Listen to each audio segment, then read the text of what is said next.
Welcome! In this session, we'll explore LeetCode problem number 1735, count ways to make array with product. This problem challenges us to determine the number of arrays of a given length with a specific product, making it a fascinating mix of combinatorics and optimization. Let's dive in. This problem asks us to determine how many distinct arrays of a given length can be formed such that their product equals a specified value. The input is a 2D array called queries, where each query is represented as n, k. Here, n is the length of the desired array, and k is the target product of the array's elements. To solve the problem, we need to compute the number of valid arrays for each query and return the results as a list. Since these numbers can grow extremely large, we will return each result modulo 10 to the power of 9 plus 7. For example, if n is 2 and k is 6, we need to count all possible arrays of length 2 whose product equals 6. The constraints ensure that n and k can go up to 10,000, meaning our approach must be efficient to handle large inputs. Let's look at some examples to better understand the problem. Suppose the input queries is 2, 6, 5, 1, 73, 660. For the first query, 2, 6, we need arrays of length 2 with a product of 6. The possible arrays are 1, 6, 2, 3, 3, 2, and 6, 1, giving us a total of 4 arrays. For the second query, 5, 1, the only array that satisfies the conditions is 1, 1, 1, 1, 1, where all elements are 1. This results in exactly one valid array. For the third query, 73, 660, calculating the exact number of valid arrays is computationally intensive, but the result is 507349110 after taking modulo 10 to the power of 9 plus 7. In another example, consider the input queries equals 1, 1, 1, 2, 2, 2. For the first query, 1, 1, the only valid array is 1, so the total is 1. 4, 1, 2, the only valid array is 2, which also results in 1. For 2, 2, we need arrays of length 2 where the product equals 2. The valid arrays are 1, 2, and 2, 1, giving us a total of 2 arrays. These examples illustrate how the problem can vary depending on the values of n and k. The problem also comes with several constraints and edge cases to keep in mind. The number of queries can be as large as 10,000, and both n and k can also reach up to 10,000. It is critical to ensure that the calculations are performed efficiently and that results are taken modulo 10 to the power of 9 plus 7 to prevent integer overflow. For edge cases, when n or k are at their smallest values, like queries equals 1, 1, the output is straightforward since there is only one valid array. On the other hand, for very large values of n and k, such as queries equals 10 to the power of 4, 10 to the power of 4, the solution must handle the computational complexity effectively. Additionally, when multiple queries share the same k but have different n, it is important to optimize by reusing intermediate results wherever possible. This ensures the solution is not only correct but also efficient. To solve this problem, we need to determine the number of arrays of length n such that the product of their elements is exactly k. Since there are multiple queries, each query provides specific values for n and k. A natural starting point is the brute force approach. The intuition here is straightforward: generate all possible combinations of positive integers of length n, compute the product for each combination, and count the ones that equal k. While simple, this approach quickly becomes computationally prohibitive as n and k grow larger, since the number of combinations increases exponentially. This makes the naive approach infeasible for the constraints of the problem, so we need a more efficient strategy. A more refined solution involves an optimized recursive approach that leverages factorization and modular arithmetic. Here, the key insight is that the problem can be reduced to distributing the prime factors of k across the n slots. Any integer k can be factorized into prime factors, and if k is expressed as p1 e1 asterisk p2 e2 asterisk pm m, the task boils down to distributing each exponent ei among the n slots. This is a combinatorics problem, and the number of ways to distribute ei into n slots is given by the combination formula C, ei plus n1, n1. To compute this efficiently, we pre-compute factorials and modular inverses, which allow us to handle combinations under a modulus, such as 10 to the power of 9 plus 7. For each query, we factorize k, then compute the product of the combinations for each exponent. This approach balances efficiency with the problem's constraints, as factorization takes O, sqrt, k, and the modular operations are highly efficient. Another viable method is the dynamic programming approach, which systematically counts the ways to distribute factors using a DP table. Here, we define dp, I, j, as the number of ways to distribute j factors among I slots. The transition relation is dp, I, j, equals dp, I1, j, plus dp, I, j1, modulo 10 to the power of 9 plus 7. Using this recurrence, we can compute the required values based on the prime factorization of k. While this approach is also efficient in terms of time, it has higher memory requirements due to the need to maintain the DP table. Given these constraints, while dynamic programming is a valid solution, it's less space efficient compared to the recursive approach with factorization. When comparing the approaches, the brute force method is the simplest to implement but completely impractical due to exponential time complexity. The dynamic programming approach is systematic and easier to understand, but it requires more memory, which can be a limiting factor for large inputs. The optimized recursive approach, on the other hand, strikes the right balance between time and space efficiency. By reducing the problem to a combinatorics task and leveraging modular arithmetic, it ensures scalability for large constraints. The pre-computation of factorials adds an initial overhead, but it pays off by enabling rapid computations across multiple queries. This combination of efficiency and scalability makes the optimized recursive approach the ideal choice for solving this problem. In this problem, we are tasked with calculating the number of valid arrays of length n such that the product of their elements equals k. Importantly, we need an efficient solution that can handle multiple queries, where each query provides different values for n and k. The key to solving this lies in understanding the mathematical structure of the problem. Specifically, we can break it down by focusing on the prime factorization of k. The challenge then becomes distributing the prime factors of k into n groups, with each group representing an element of the array. For example, if k is 12, which factors into 2 raised to the power of 2 and 3 raised to the power of 1, and n is 3, the goal is to distribute the 2 factors of 2 and the single factor of 3 among 3 groups. To begin solving this, we first perform the prime factorization of k to identify its prime factors and their respective powers, such as 2, 2, 3, 1, for k equals 12. Using trial division up to the square root of k allows this factorization to be done efficiently. Once we have the prime factorization of k, the next step is to calculate how to distribute the prime factors using combinatorics. For each prime factor with power p, we determine the number of ways to distribute p identical items into n groups. This is done using the combinatorial formula C, p plus n1 in 1, which accounts for distributing p items with repetition. After calculating this value for each prime factor, we multiply the results together to get the total number of valid distributions for the query. Since this involves repeated combinatorial calculations, we can optimize the process by pre-computing factorials and modular inverses up to a reasonable limit, such as 10 to the power of 5, using modular arithmetic. Modular inverses can be computed efficiently using modular exponentiation and Fermat's little theorem. With these pre-computed values, we can handle the combinatorial calculations in constant time. Finally, to handle multiple queries, we simply repeat the process, prime factorize k, calculate the result using the pre-computed values, and store the results in a list. There are several key insights that make this approach efficient and effective. First, breaking the problem into smaller independent subproblems via prime factorization allows us to handle each prime factor separately.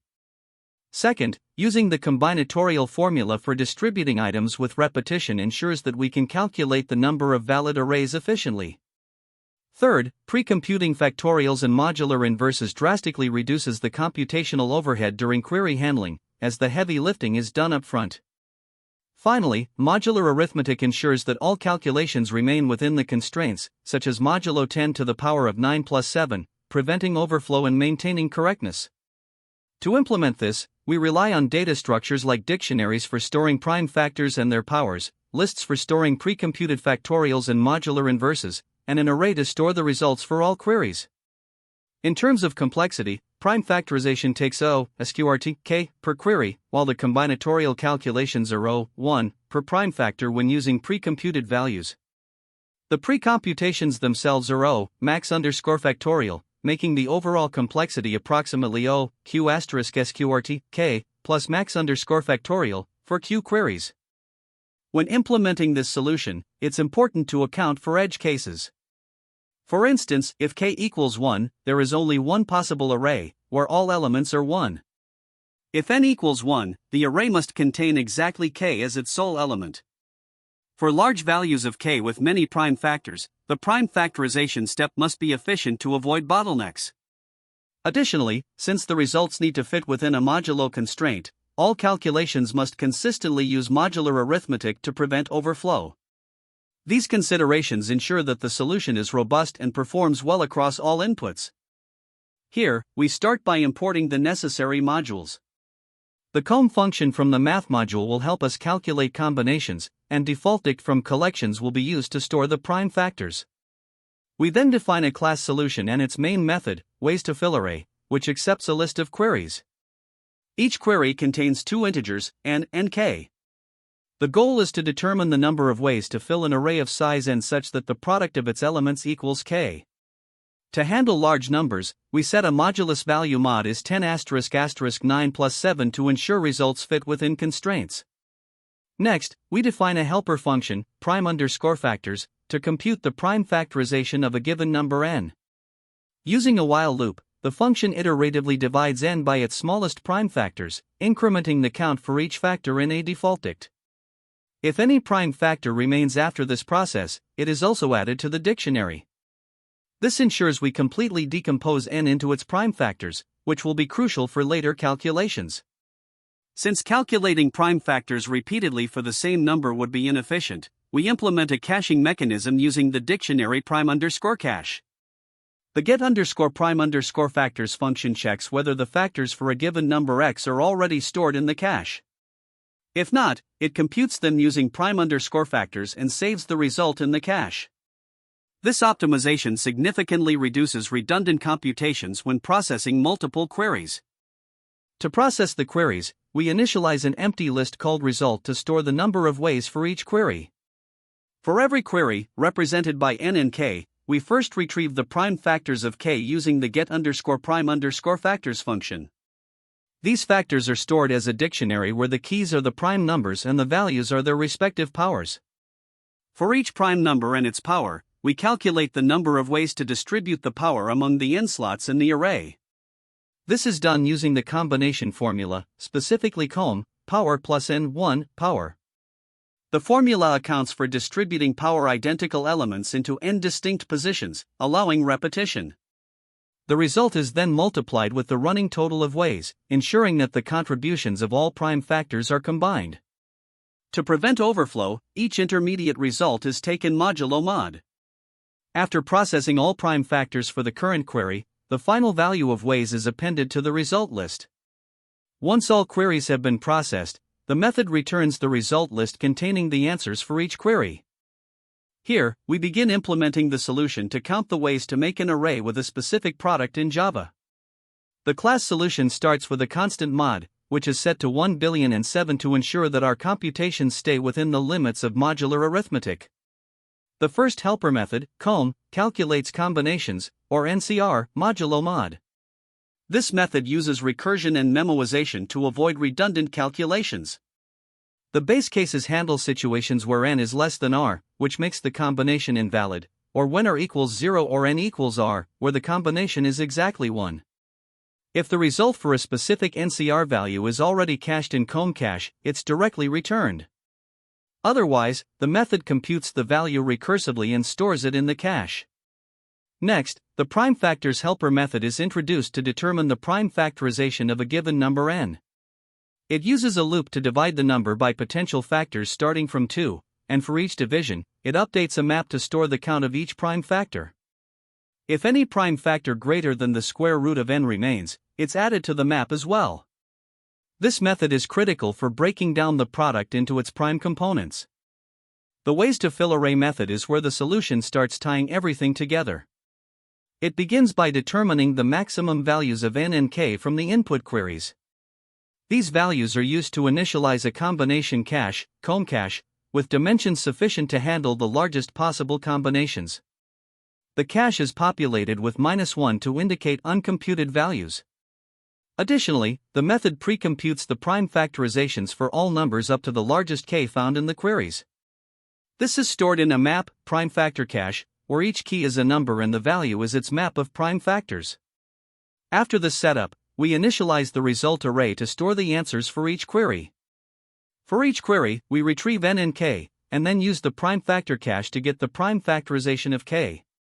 The variable ways is initialized to 1 to keep track of the total number of ways to distribute the prime factors. We then iterate over each prime factor and its power in the factorization map. For each prime factor, we calculate the number of combinations needed to distribute its power across n slots. This is done using the comb helper method, which computes NCR modulo mod. The result of this combination is multiplied with the current value of ways and is again taken modulo mod to prevent overflow. Once all prime factors have been processed, the total number of ways for the current query is stored in the result array. Finally, the method returns the result array, which contains the answers for all the queries. This approach ensures efficiency by leveraging caching for both combinations and prime factorizations, allowing the solution to handle large inputs within the constraints. With this, the implementation is complete, and the solution is ready to solve the problem effectively.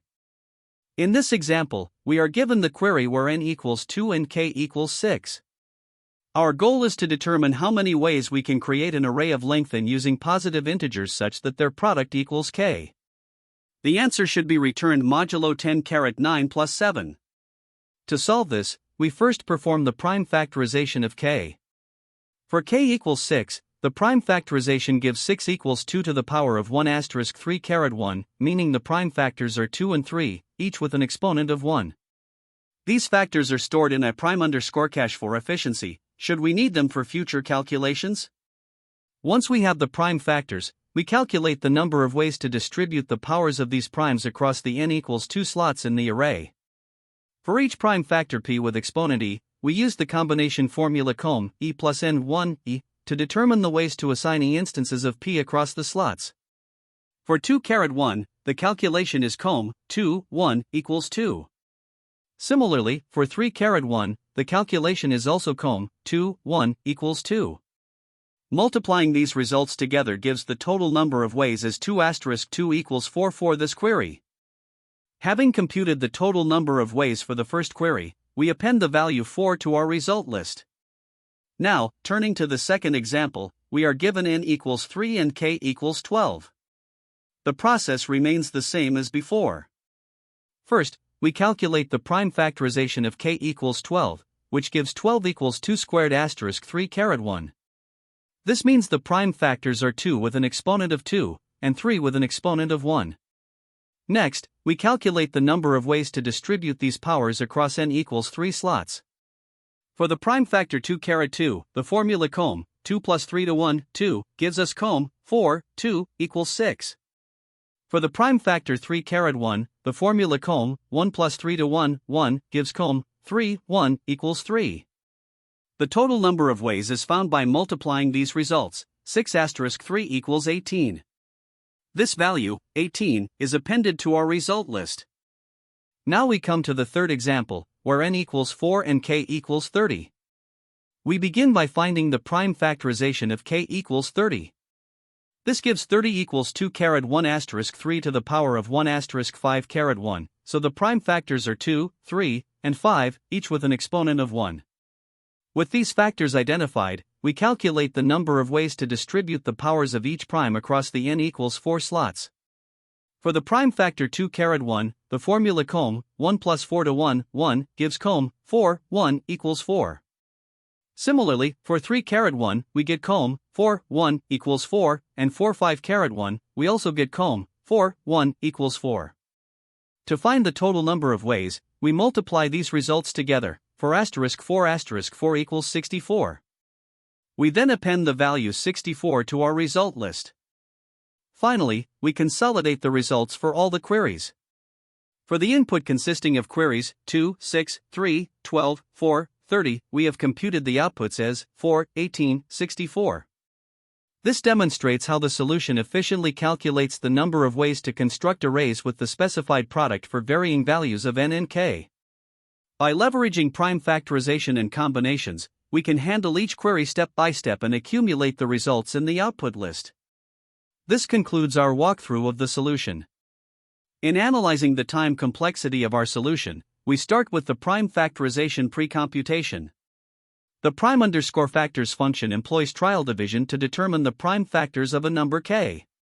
This requires looping through potential divisors up to the square root of k, making the time complexity for factoring a single number O, sqrt, k.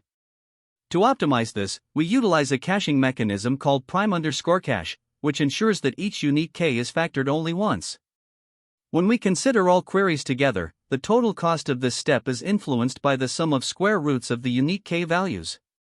If there are m queries, the worst-case complexity for this step becomes approximately O, m*sqrt, k_max, where k_max is the largest k value across all queries. Next, we consider the combination calculation step. For each query, n, k, the number of ways to distribute the prime factors of k among n slots is calculated using the combination formula com, power plus n1, power.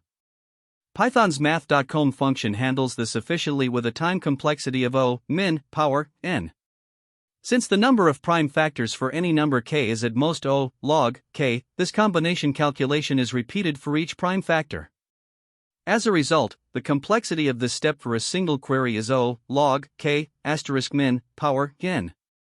When we process all m queries, combining the factorization and combination steps, the total time complexity becomes O, m*sqrt, k_max, plus m*log, k_max, *min, power n. Now let's turn to space complexity. First, the prime_cache dictionary is used to store the prime factorizations of all unique k values across the queries. In the worst case, with m distinct k values, the space required depends on both the number of unique k values and their prime factors. Since a number k has at most O, log, k, prime factors, the space complexity for the cache is O, m*log, k_max. Additionally, the result list stores one integer for each query, requiring O, m, space. Temporary variables like factors, ways, and loop counters use constant space per query, or O1. When we combine these components, the overall space complexity of the solution is O, m*log, k_max.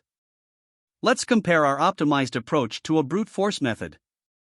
A naive solution would involve iterating through every possible array of size n and checking if its product equals k. This results in a time complexity of O, k to the power of n, which becomes computationally infeasible for large values of k or n. In contrast, our optimized solution uses prime factorization and combinatorics to drastically reduce the time complexity. By breaking the problem into manageable steps, factoring k and calculating combinations for its prime factors, the complexity is reduced to O, m*sqrt, k_max, plus m*log, k_max, *min, power n. This makes the solution significantly more efficient, especially for larger inputs, while still guaranteeing correctness. Finally, let's examine the best and worst case scenarios for our solution. In the best case scenario, all k values in the queries are small, such as 1 or prime numbers. Prime factorization in these cases is trivial, and the combination calculations are minimal, reducing the overall complexity to O, m, where m is the number of queries.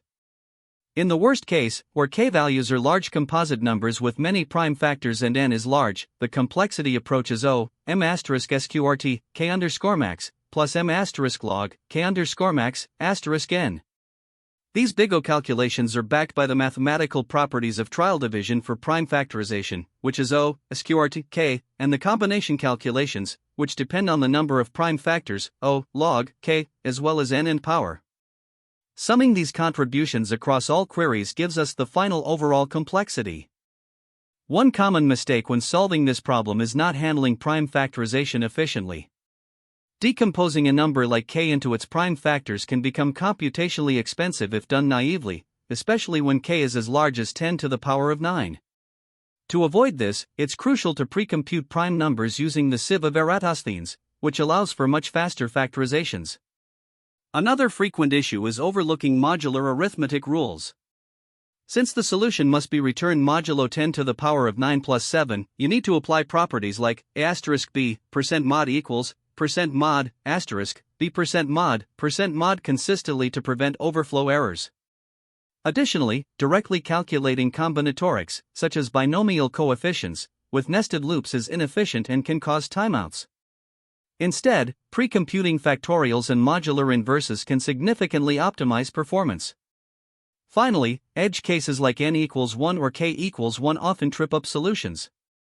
For example, when k equals 1, the only valid array configuration is 1, 1, 1. Ensuring your solution appropriately validates such scenarios is critical for correctness.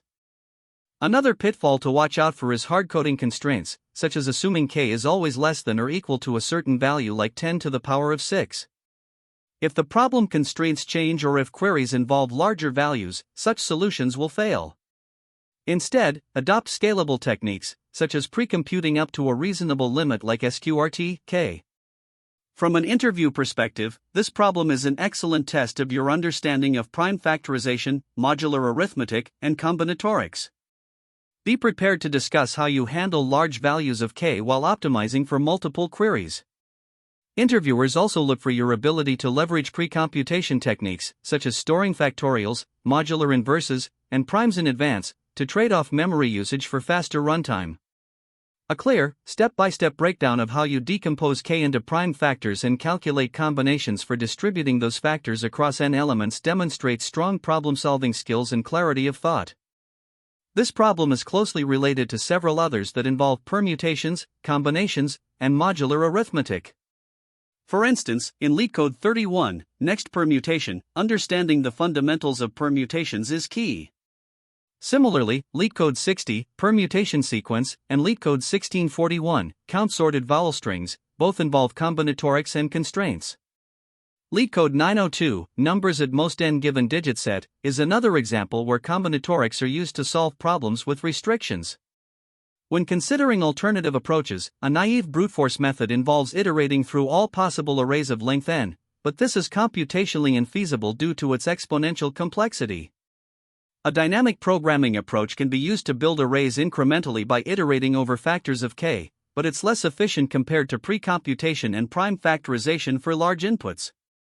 The optimal approach combines prime factorization with combinatorics, pre-computing factorials, and modular inverses to efficiently distribute the prime factors of k across n elements. This method strikes the right balance between efficiency and scalability, with a complexity of O, Q * log, k, plus pre-computation, where Q is the number of queries. The key insight for solving this problem lies in breaking down k into its prime factors and then distributing those factors across n elements using combinations.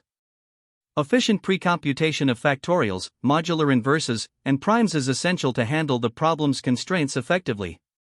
By leveraging modular arithmetic and scalable techniques, you can ensure that your solution is both optimal and robust, even for the largest inputs and multiple queries. Great job! Today, we tackled a complex and rewarding problem.